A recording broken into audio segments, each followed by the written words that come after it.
Welcome to our channel. आज के lecture में हम बात करेंगे गैस क्रोमेटोग्राफी के बारे में और इसका बेसिक प्रिंसिपल हम अंडरस्टैंड करेंगे इस फ्लो शीट डायग्राम के थ्रू।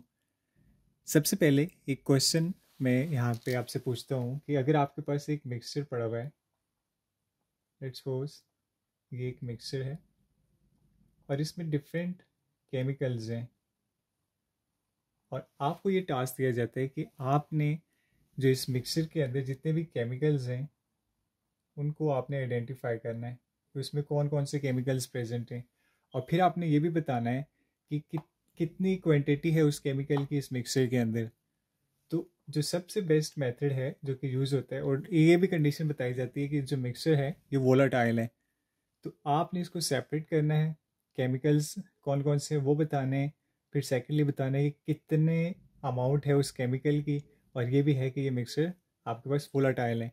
तो उसका जो सबसे बेस्ट मेथड ऑफ सेपरेशन होता है वो होता है गैस क्रोमेटोग्राफी के थ्रू हम उसको सेपरेट कर सकते हैं। अब हम देखेंगे कि हम उसके थ्रू सेपरेशन होती किस तरह से, उसके पीछे बेसिक प्रिंसिपल क्या है।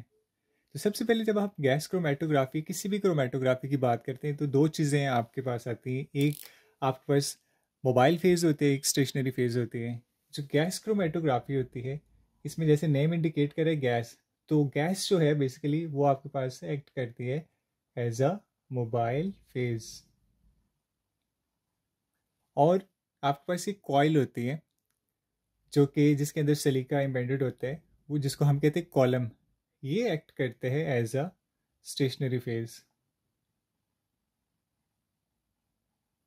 और सेपरेशन किस तरह से होती है, यहाँ पे आपके सैंपल पड़ा होते हैं जिसको मैंने बोला है कि मिक्सचर है जिसको आपने एनालाइज करना है।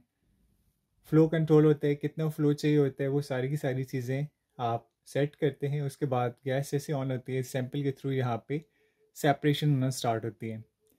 जब डिफरेंट कंपोनेंट सेपरेशन होती किस तरह से है, जब सैंपल यहाँ से पास करते हैं तो वो डिफरेंट केमिकल्स जो उसके कंपोनेंट पार्ट्स होते हैं उसमें वो स्प्लिट हो जाते हैं। अब वो जो डिफरेंट, लेट्स सपोज आपके पास ये मिक्सर था तो ये आपके पास स्प्लिट हो गया छोटे छोटे ऐसे पार्ट्स के अंदर, ऐसे उसमें से पास करेगा। अब ये जो कंपोनेंट्स हैं इनकी डिफरेंट एफिनिटी होती है उस कॉलम के साथ, या हम उसको कहते हैं स्टेशनरी फेज के साथ। लेट्स सपोज ये जो बड़ा केमिकल है या जो कंपोनेंट है ये स्लोली मूव कर रहे हैं यहाँ पे इस कॉइल के अंदर, वो जो छोटे हैं वो फास्ट मूव कर रहे हैं। तो बेसिकली क्या होता है कि जब कंपोनेंट्स यहाँ पे डिटेक्टर तक रीच करते हैं तो ये डिफरेंट टाइम के ऊपर जाके वहाँ पे हिट करते हैं। तो किस टाइम पे वो हिट कर रहे हैं और कितनी टाइप की है, जैसे यहाँ पे मैंने लिखा है कि ये 3 डिफरेंट टाइप्स आपको शो हो रही होंगी कि ये कंपोनेंट स्प्लिट हो गया 3 टाइप्स में। तो आपके पास यहाँ पे 3 डिफरेंट टाइप्स की पीक्स आएंगी स्पेक्ट्रम के अंदर। तो इससे हम आइडेंटिफाई कर सकते हैं कि आपके पास ये 3 डिफरेंट केमिकल्स यहाँ पे प्रेजेंट है। फिर हम चेक करते हैं कि उसमें से जो केमिकल 1 है, कंपोनेंट 1 है, उसकी कितनी अमाउंट होती है। वो फिर एरिया ऑफ द पीक से हम जो लास्ट पे नेक्स्ट लेक्चर के अंदर हम बेसिकली स्पेक्ट्रम को डिस्कस करेंगे कि किस तरह से हम उसको आइडेंटिफाई कर सकते हैं, लेकिन एरिया ऑफ द पीक से हम आइडिया लगा सकते हैं कि कितनी क्वांटिटी इस कंपोनेंट की प्रेजेंट है। और बाकी जो होते हैं ना वो आपके पास बेस बिन में चले जाते हैं। तो इस तरह से आपके पास पूरा का पूरा जो GC हम इसे कहते हैं गैस क्रोमेटोग्राफी वो वर्क करती है। एक और चीज़ जो इम्पोर्टेंट है, ये आप देख सकते हैं कि यहाँ पे थर्मोस्टेटिक ओवन होता है जो कि कॉइल का टेम्परेचर एक फिक्स टेम्परेचर के ऊपर उसको मेंटेन करते हैं। बेसिकली ये मेडिसिन के एनालिसिस में मोस्ट फ्रिक्वेंटली यूज़ होता है। तो जब मेडिसिन का एनालिसिस करते हैं, कोई भी आप कहते हैं कि लाइमीसाइक्लिन एक मेडिसिन है, आप उसके कंपोनेंट्स बताएं, टेटालाफिल एक मेडिसिन है उसके कंपोनेंट्स बताएं।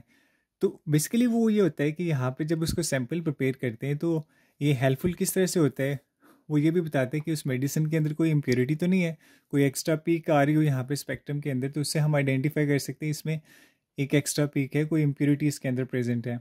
या फिर हम उसकी एग्जैक्टली जो स्पेसिफाइड स्पेसिफिकेशन गिवन होती है कि इस अगर ये मेडिसिन है तो इसका स्पेक्ट्रम ऐसा आना चाहिए, तो हम उससे कंपेयर कर सकते हैं कि हमारा जो सैंपल है उसका स्पेक्ट्रम इस तरह से आया है और जो जो कि एक नॉन स्पेक्ट्रम है वो किस तरह से, हम उसके साथ कंपेयर करके चेक कर सकते हैं कि क्या हमारे जो सैंपल है उसके अंदर कोई इम्प्योरिटी तो नहीं है।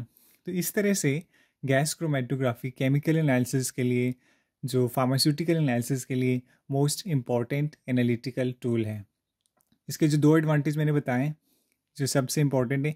एक तो ये बताते हैं कि केमिकल्स कौन कौन से, कंपोनेंट्स कौन से हैं, और सेकेंडली ये बताते हैं कि कितनी अमाउंट में वो केमिकल उसके अंदर प्रेजेंट है। सो ये बेसिक प्रिंसिपल है गैस क्रोमेटोग्राफी का। फर्दर हम स्टडी करेंगे कि स्पेक्ट्रम किस तरह से ऑब्टेन होता है और हम स्पेक्ट्रम को इंटरप्रेट किस तरह से कर सकते हैं। Thank you so much for watching. If you have any question you can ask in the comment section.